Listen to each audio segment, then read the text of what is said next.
આ તરફ અમદાવાદના રાણીપ વિસ્તારમાં બનેલા વ્હાઇટ ટોપિંગ રોડની ગુણવત્તા સામે ગંભીર સવાલ ઉઠ્યા।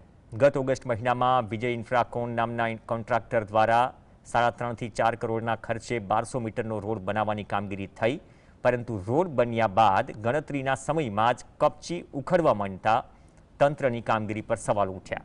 આ મામલે રોડ કમિટીના ચેરમેન જયેશ પટેલના નિવેદન બાદ વિજય ઇન્ફ્રાકોન અને પ્રોજેક્ટ મેનેજમેન્ટ કન્સલ્ટન્સી આરકેપીને નોટિસ ફટકારાઈ।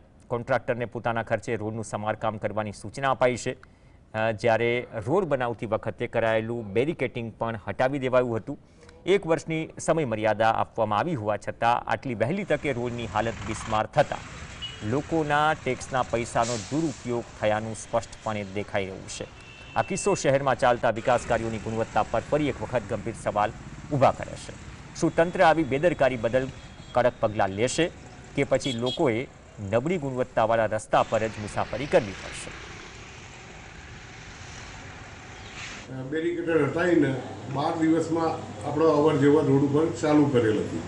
એના કારણે ઉપરનું ટોપ સેફ ઘસારો વળતા ઉપર કપચી દેખાવા લાગેલી, તો અમારા કાઉન્સિલર સ્થાનિક કાઉન્સિલરે રજૂઆત કરતાં એડિશનલે આરકે પીએમસી અને વિજય ઇન્ફ્રાને નોટિસ આપેલી છે અને એના સ્વખર્ચે કામ પૂરું કરવાની જવાબદારી લીધી છે।